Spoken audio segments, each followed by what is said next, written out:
Amen, selamat pagi semuanya. Saudara, saya akan meneruskan berbicara tentang krisis. Ya, minggu lalu saya membagikan firman Tuhan tentang krisis. Hari ini saya akan berbicara tentang prioritas kita pada waktu krisis terjadi dalam hidup ini. Kalau saudara renungkan, banyak kali krisis itu memunculkan yang terbaik dari seseorang atau dari satu bangsa atau dari satu masa. Nah saudara, kalau saya merenungkan kehidupan Petrus tidak pernah berjalan di atas air kalau tidak pernah ada badai di danau. Petrus tidak akan tiba-tiba mengatakan begini sama Tuhan Yesus, Tuhan, saya ingin berjalan di atas air di danau ini. Saudara tahu bahwa keadaan di mana Petrus akhirnya mengatakan kepada Tuhan Yesus, Guru, kalau itu memang engkau, izinkan aku berjalan di atas air. Pada waktu ada badai besar yang dia alami dalam hidupnya. Saudara, Musa tidak akan mengangkat tongkatnya di tepi Laut Merah dan melihat bahwa lautan terbuka. Dan untuk pertama kali dalam sejarah manusia dan terakhir kali, satu-satunya Musa mengalami mujizat yang paling dahsyat. Justru pada waktu dia menoleh ke belakang dan dia tidak melihat jalan keluar dari mana-mana. Pada waktu prajurit Mesir itu mulai mengepung dia dan tidak ada lagi pengharapan, pada waktu dia mengangkat kedua tangannya, pada waktu dia hanya menurut apa yang Tuhan katakan dan tongkatnya diangkat ke atas dan dia melihat lautan terbuka. Saudara, Naaman kalau hanya berdasarkan akal sehat, dia tidak akan pergi ke sungai Yordan.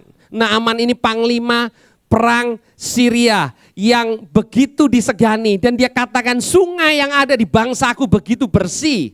Sungai Yordan itu kotor, saudara.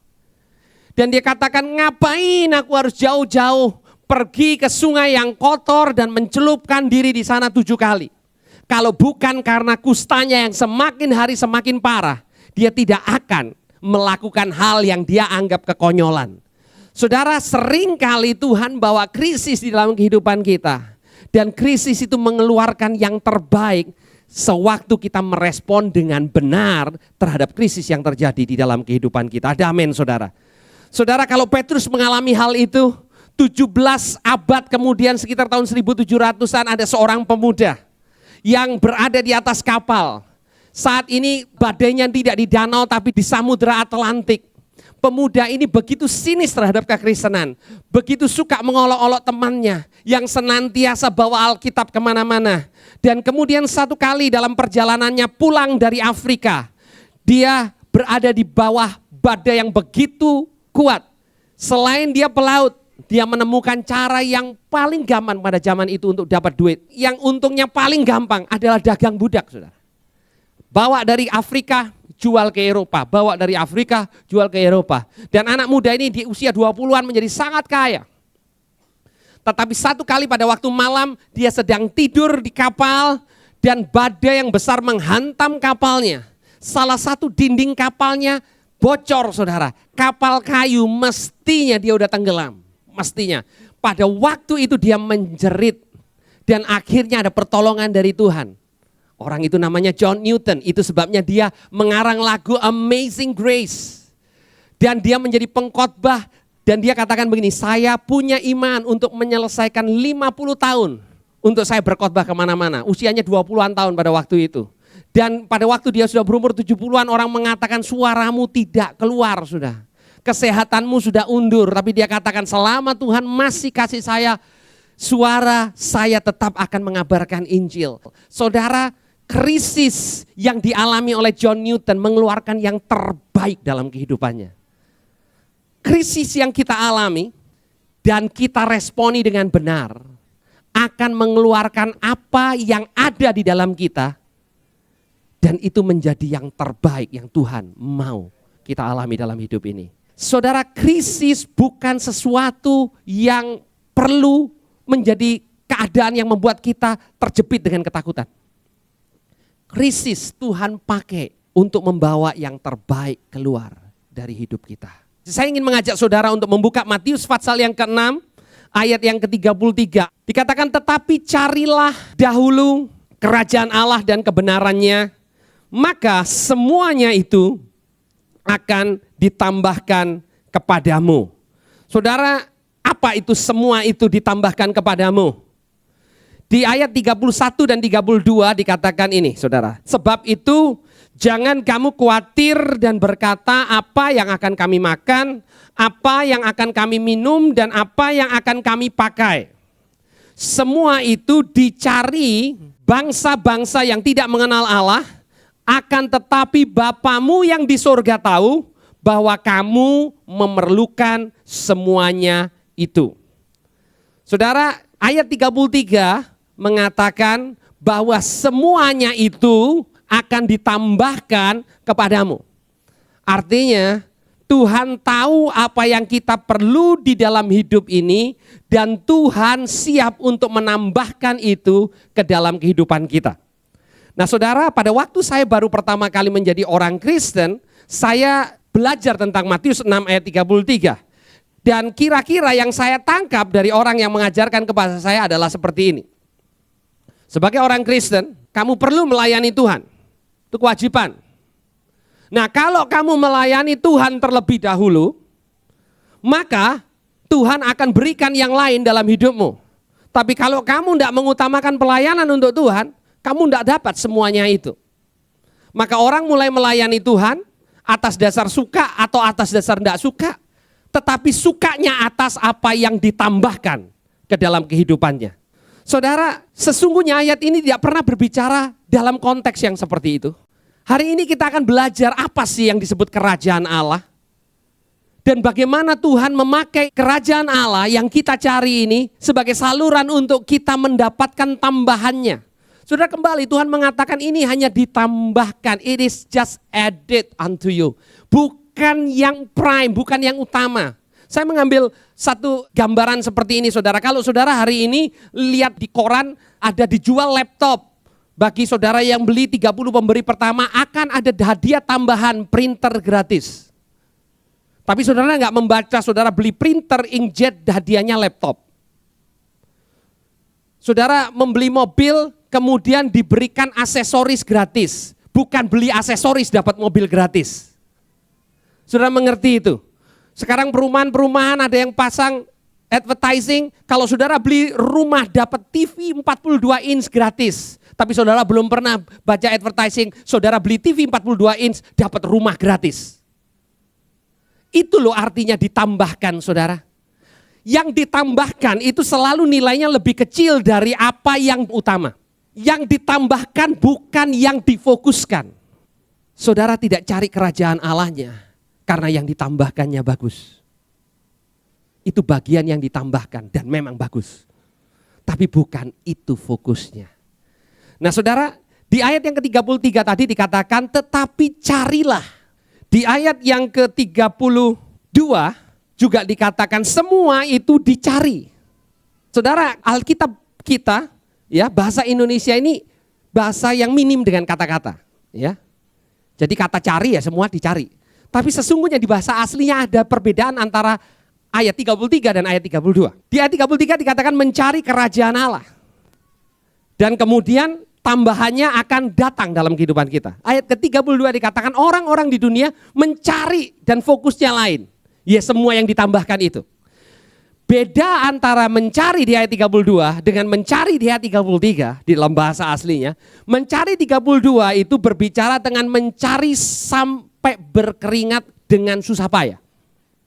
Dikatakan untuk mendapatkan apa yang bisa dipakai, apa yang bisa dimakan, apa yang bisa dinikmati dalam hidup ini, orang di dunia ini dengan susah payah melakukan segala perkara hanya untuk dapat ini. Dan kemudian Tuhan Yesus mengatakan Bapamu di surga tahu bahwa engkau memerlukan semua itu. Artinya apa kalau dia tahu? Dia bukan sekedar tahu, tapi dia mau. Kalau saudara membaca ayat-ayat yang sebelumnya, ini yang Tuhan Yesus katakan. Coba kamu lihat bunga bakung yang ada di lembah. Pada waktu itu Tuhan Yesus mengajar di bukit, sebab itu dia bisa katakan, coba lihat bunga bakung yang ada di lembah. Kemudian dia melihat ke udara dan dia katakan pandang burung yang ada di udara. Enggak ada yang mati kelaparan. Lihat bunga bakung yang didandani dengan luar biasa oleh Bapamu. Masakan kamu tidak? Itu yang Tuhan Yesus katakan. Masakan itu lebih berharga daripada engkau? Dan kemudian Tuhan katakan, hal itu semua dicari dengan susah payah. Itu maksudnya ayat 32. Oleh bangsa-bangsa yang tidak mengenal Tuhan. Tetapi Bapamu tahu bahwa engkau memerlukan semua itu. Kemudian di ayat yang 33 dikatakan, tetapi carilah dahulu kerajaan Allah. Cari yang lebih baik, yang itu cuman ditambahkan. Tuhan Yesus katakan jangan itu jadi fokus, karena pada waktu engkau jadikan ini fokus, maka engkau kehilangan sukacita, karena engkau tidak dapatkan sukacita kerajaan Allah. Pada waktu fokus kita salah, maka kita kehilangan perkara yang lebih baik. Ayat 32 berbicara tentang mencari dengan susah payah berkeringat. Ayat 33 berbicara dengan mencari dengan satu kerinduan, hunger or thirst. Saudara, bayangannya kayak begini, yang satu harus cari bersusah payah, bekerja dengan mencucurkan keringat bersusah payah. Yang satu bayangannya begini, sedang cari tempat makan yang enak. Itu cari yang saudara nikmati. Saudara, Tuhan mau saudara mencari kerajaan Allah dengan sikap yang seperti itu. Mencari dengan kehausan, mencari dengan rasa lapar. You just want it. Kalau saudara hobi sesuatu, saudara cari sesuatu, itu merupakan sesuatu yang menyenangkan buat saudara. Saudara, saya punya kakak yang suka tanaman. Dan kalau dia cerita sama tanaman, saya tidak bisa ngerti. Dia cari tanaman sampai ke Afrika Selatan, saudara. Saya bilang, ngapain jauh-jauh ke Afrika Selatan? Dia suka. Kesukaannya membuat pencarian itu jadi menarik. Dia tidak terbeban untuk pergi ke Afrika Selatan. Saudara mengerti apa kata-kata mencari kerajaan Allah? Kata itu berbicara tentang saudara just love it. Kalau itu sesuatu yang membebani saudara, mungkin yang dimaksud oleh kerajaan Allah yang saudara tangkap, saudara salah mengerti. Itu saudara lakukan mungkin untuk dapatkan tambahannya. Banyak orang punya asumsi begini loh, sekarang aja saya tidak diberkati, apalagi kalau saya nggak melayani Tuhan. Makanya saya setia melayani Tuhan. Saya ingin melihat terobosan dalam kehidupan saya. Itu sebabnya saya setia melayani Tuhan. Saudara melakukannya for the wrong reason. Saudara melakukan dengan satu alasan yang sangat-sangat salah. Itu tambahan karena setelah saudara melewati sesuatu yang mestinya saudara nikmati. Apa sih kerajaan Allah itu? Roma 14 ayat 17. Sebab kerajaan Allah bukan soal makanan dan minuman, tetapi soal kebenaran, damai sejahtera, dan sukacita oleh Roh Kudus. Roma 14 ayat 17 mengatakan kerajaan Allah itu bukan soal makanan, soal minuman. Saudara, di Roma pasal 14, orang-orang di Roma memperdebatkan mana yang boleh, mana yang tidak boleh. Makan ini boleh enggak, makan ini tidak boleh enggak. Saudara, Paulus mengatakan, hei, kerajaan Allah bukan soal itu. Kerajaan Allah itu soal kebenaran, dalam terjemahan bahasa Inggrisnya righteousness, damai sejahtera, dan sukacita oleh Roh Kudus. Saudara, itu kerajaan Allah. Itu yang saudara perlu fokus. Pada waktu saudara fokus akan kerajaan Allah, yaitu kebenaran, damai sejahtera, dan sukacita, saudara dapatkan itu. Bayangin, saudara dapatkan sukacita, saudara dapatkan damai, saudara dapatkan kebenaran di dalam Kristus. Dan on top of that, saudara diberikan segala perkara, ditambahkan yang memang Bapamu di surga tahu engkau memerlukannya. What a life. Nah saudara, pada waktu keadaan buruk, saudara perlu mengingat fokus saudara. Karena kalau saudara kehilangan fokus, maka saudara tidak bisa menikmati kehidupan saudara plus tidak ada yang ditambahkan dalam hidup saudara. Kerajaan Allah bukan berbicara tentang apa yang saudara bisa lakukan untuk Tuhan. Tetapi kerajaan Allah yang saudara baca di sini, kebenaran, righteousness, damai sejahtera, peace, sukacita, joy, itu bukan saudara yang usahakan, tapi itu adalah apa yang Tuhan berikan kepada saudara. Itu bagian yang Tuhan kerjakan dan bukan saudara kerjakan. Pada waktu kita berusaha untuk mencapai itu semua dengan kekuatan kita sendiri, kita frustasi. Tuhan mengatakan gini, kalau fokusmu benar, maka engkau akan menikmati kehidupanmu dan melihat kebaikanku mengalir dalam hidupmu. Saudara, coba renungkan kenapa orang-orang di zaman Tuhan Yesus selalu marah kalau Tuhan Yesus melakukan perkara yang baik kepada orang yang dianggap oleh mereka tidak baik. Pada waktu Zakius ada di atas pohon, kemudian Tuhan Yesus lewat dan mengatakan, Zakius turun, hari ini aku harus nginep di rumahmu. Orang-orang marah. Pada waktu Tuhan Yesus mengatakan kepada perempuan yang berdosa, pergi dan jangan berbuat dosa lagi, banyak orang tidak terima. Apa yang membuat mereka marah? Coba renungkan saudara. Apa yang membuat mereka marah? Karena mereka merasa orang-orang tertentu tidak layak untuk dapat kebaikan Tuhan. Kenapa mereka tidak layak?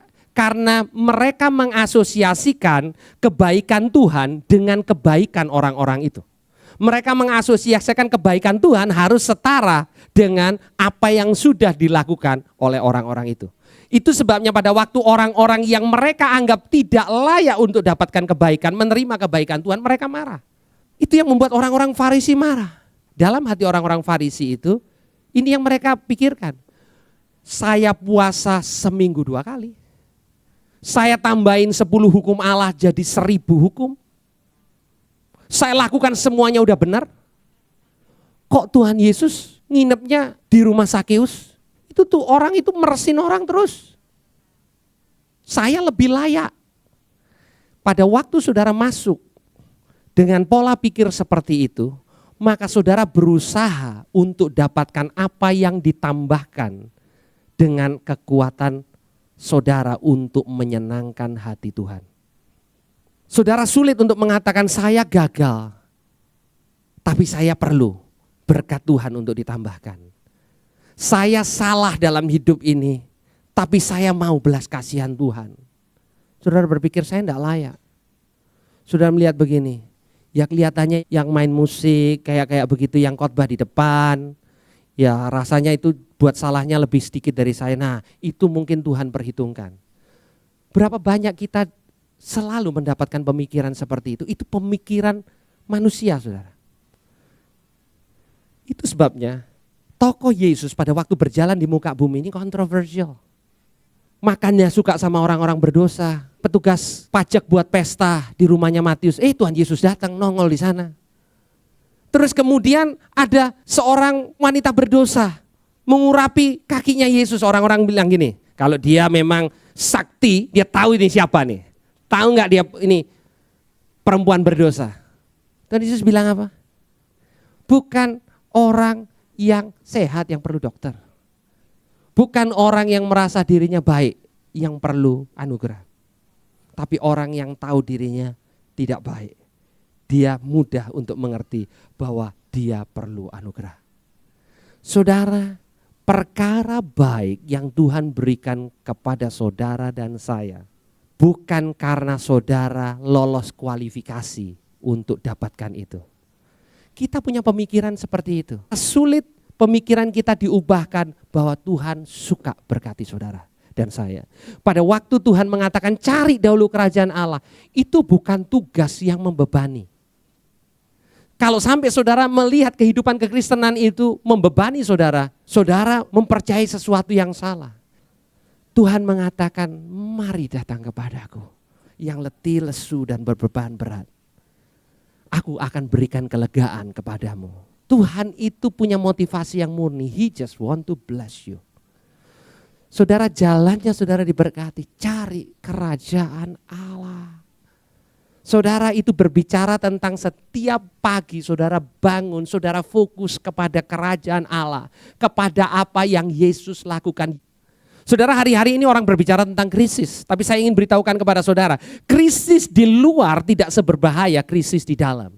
Pada waktu kita kehilangan kerajaan Allah, tidak ada damai, tidak ada sukacita, kita tidak di dalam kebenaran, di dalam Kristus, maka kita dalam krisis yang lebih besar. Krisis yang ada di dalam saudara jauh lebih besar kuasanya untuk menghancurkan saudara dibandingkan krisis dari luar. Pada waktu krisis itu sudah tidak terkendali di dalam saudara, maka apapun yang terjadi di luar tidak bisa tolong saudara. Tapi kalau saudara tenang di dalam, maka apapun yang terjadi di luar, saudara punya kekuatan untuk selalu melihat kepada perspektif yang benar. Pada waktu saudara cari kerajaan Allah dan kebenarannya, pada waktu setiap hari saudara fokus kepada apa yang Yesus sudah lakukan buat saudara. Saya mendorong jemaat setiap bangun pagi, fokus kepada apa yang Yesus sudah lakukan buat saudara. Bukan apa yang saudara berusaha lakukan dengan kekuatan saudara sendiri. Saudara mengalami banyak tantangan, saudara katakan, Tuhan saya nggak tahu lagi ini seperti apa. Tapi saudara ingat, Tuhan sudah lakukan, sudah mati untuk saya. Kalau dia sudah berikan hidupnya, masakan dia tidak memberikan perkara yang lain bersama-sama dengan dia. Roma 8 katakan seperti itu. Itu yang saudara fokuskan. Kalau dia mati untuk hidup saya, masakan dia tidak mati untuk pernikahan saya. Kalau dia mati untuk kehidupan saya, masakan dia nggak mau berikan berkatnya untuk perusahaan saya. Pada waktu saudara kehilangan fokus ini, ada satu kuasa yang lain yang akan dengan mudah menyerbu saudara. Seperti gelas yang kosong, itu selalu ada isinya udara, sampai air dimasukkan udaranya keluar. Hati saudara seperti itu, nggak bisa kosong saudara. Dan saudara harus masukkan kerajaan Allah. Dikatakan kerajaan Allah itu ibarat seperti benih. Hal kerajaan Allah seperti biji sesawi. Kecil, tapi punya kuasa untuk berkembang dan memenuhi kehidupan saudara dan jadi berkat untuk orang lain. Tapi benih itu perlu bertumbuh dalam kehidupan saudara. Di dalam ayat-ayat ini Tuhan Yesus berbicara tentang kuasa yang lain. Di ayat 31 dia mengatakan begini, jangan kamu khawatir. Banyak orang khawatir dan mulai berkata yang salah. Apa kata yang salah ini saudara? Apa yang akan kami makan, apa yang kami minum, apa yang akan kami pakai? Kita semua bisa khawatir. Tapi perhatikan baik-baik. Di dalam kekhawatiran kita jangan memperkatakan kata yang salah. Karena kekhawatiran itu akan menjadi semakin besar dalam kehidupan kita. Dan kekhawatiran yang tidak terkendali akan mengakibatkan ketakutan dalam hidup kita. Pernah saudara bertanya-tanya mengapa Tuhan Yesus mengatakan kalau engkau punya iman kecil aja sebesar biji sesawi, engkau bisa berkata kepada gunung itu tercampak, maka gunung itu akan tercampak ke dalam laut. Dan saudara katakan begini, iman saya besar, saya rasa lebih besar dari biji sesawi. Iman saya sebiji duren, kok enggak bisa memindahkan apa-apa. Saya merenungkan itu, dan ini yang Tuhan bukakan buat saya saudara. Iman itu tidak bisa efektif meskipun sebesar biji duren kalau ketakutan saudara lebih besar sebesar biji kelapa. Kalau ketakutan saudara lebih besar daripada iman saudara, maka ketakutan itu akan mematikan kuasa iman yang sanggup untuk melakukan perkara besar dalam hidup saudara. 2 Timotius 1 ayat yang ke-7 mengatakan ini, sebab Allah memberikan kepada kita bukan roh ketakutan, melainkan roh yang membangkitkan kekuatan, kasih, dan ketertiban.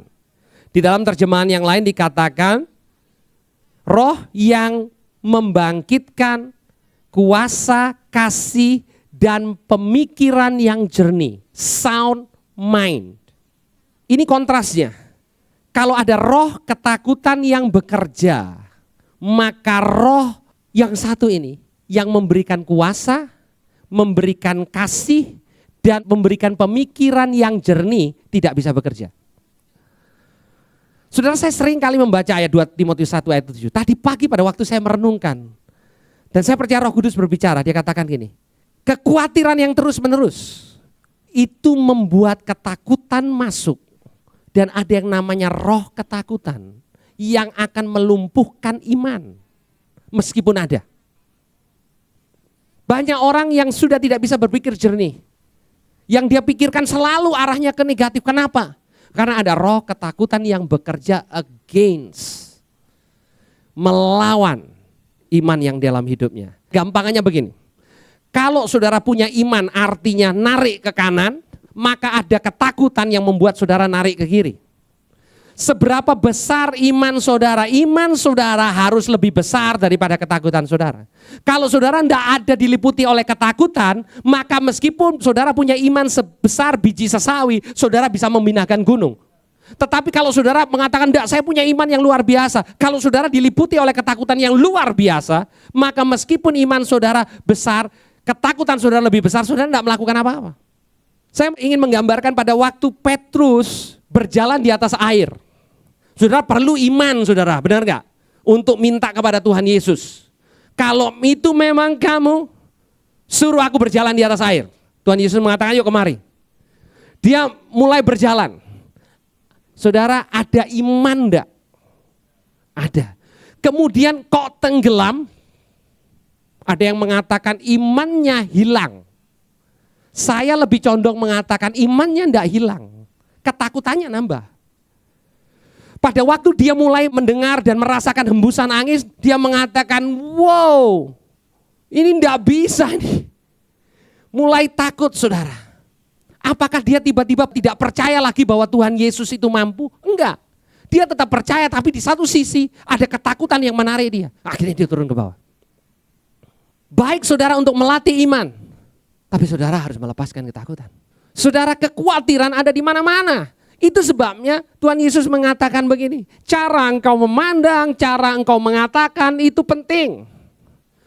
Tuhan Yesus mengatakan gini, kalau engkau tidak punya cukup untuk dimakan, tidak punya cukup untuk diminum, tidak punya cukup untuk dipakai, Tuhan Yesus mengatakan ini, pandang burung di udara, pandang bunga bakung di lembah.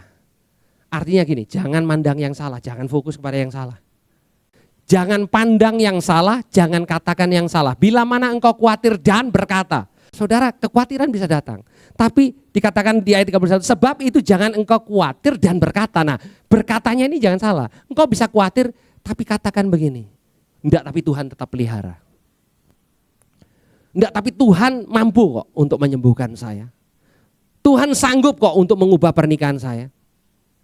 Saudara perlu sejak awal untuk tolak kekhawatiran dalam hidup ini. Itu peperangannya. Semakin kekhawatiran itu menumpuk, semakin sulit, saudara. Tuhan mengatakan iman kayak anak kecil.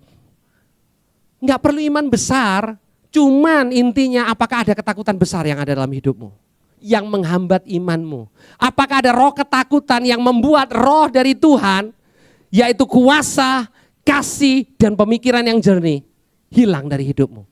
Tidak mengambil efektivitas yang penuh dalam hidupmu.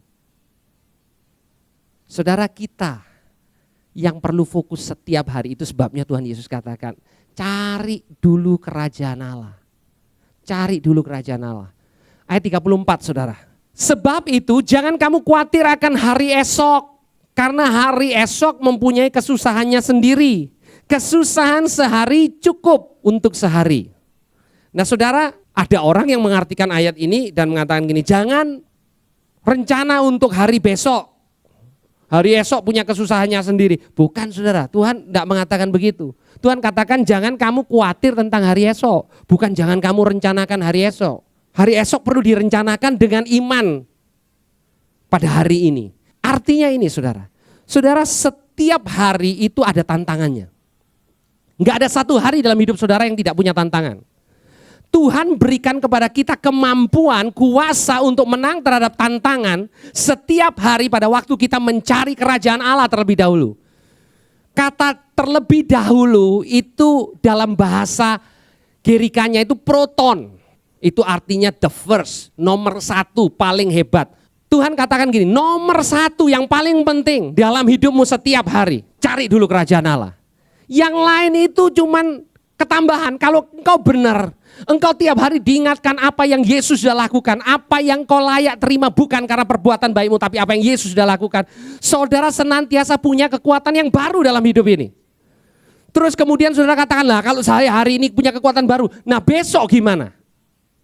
besok Tuhan akan berikan kekuatannya. Di Ratapan 3 dikatakan, hal ini yang aku perhatikan, itu sebabnya aku berharap. Apa yang saudara perhatikan? Janji Tuhan. Kasih setiamu baru setiap hari. Di dalam terjemahan bahasa Inggrisnya every morning. Saudara belum bangun. Kasih setia Tuhan untuk hari itu sudah tersedia untuk saudara. Isn't it amazing? Tak habis-habisnya rahmatnya. Artinya, saudara kapanpun di dalam hari itu saudara perlu selalu ada. Tapi saudara tidak bisa minta stoknya besok untuk hari ini. Tuhan katakan yang hari ini, ya hari ini. Besok ada lagi. Begitu kamu bangun dari tidurmu, ada lagi kasih setia Tuhan yang baru.